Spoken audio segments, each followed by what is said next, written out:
Brig is gone, so we're going to talk Mariners. Okay.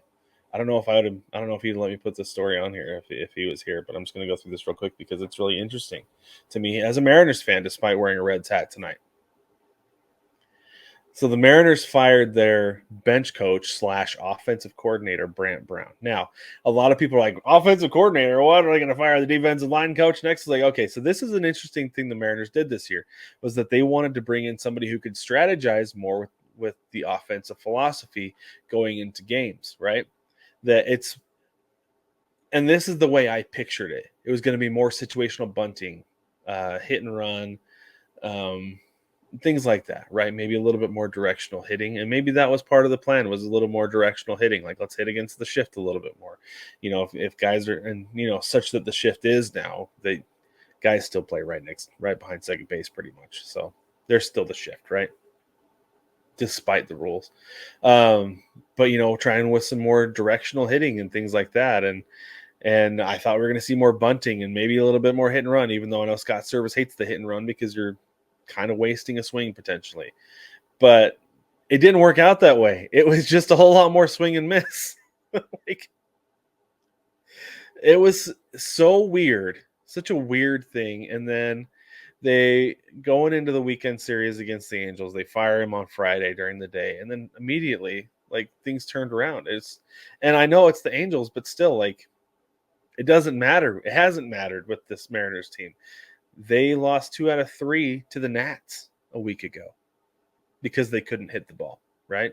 So I pulled some numbers and I wanted to look at this real quick. So a big sore spot was strikeouts. They made a specific point coming into the season to try to cut down on strikeouts, cut down on swing and miss coming into the season. That's why they got rid of Eugenio Suarez. They got rid of Jared Kelenic, right? They got rid of Teoscar Hernandez, some guys who strike out a ton. I think they were like top 5 strikeouts last year. But anyway, coming into Friday's game, the Mariners were averaging 10.2 strikeouts per game. That's before the firing. This weekend, I know it's just 3 games, small sample size, but that was cut down to 6 strikeouts per game. Okay? Reed Detmers is not a bad pitcher, and he wasn't able to strike him out. He had command issues, but I feel like the Mariners before Friday would have been swinging at a lot and missing a lot of those wild pitches of his. So far, cutting down on strikeouts, it's working, right?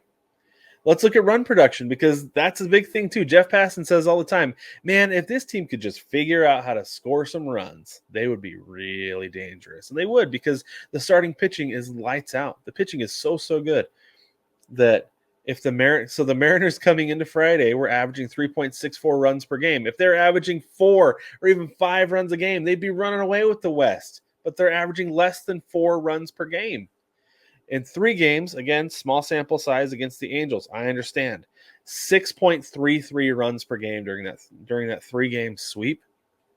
The starting pitching didn't give up any runs, so that helps. But they were putting runs on the board. They almost doubled their run production, their average run production on the year in those 3 games. So I feel like things are headed in the right direction for my Mariners. One thing Mitch Haniger said, he brought this up because he was the guy the player they talked to after the firing.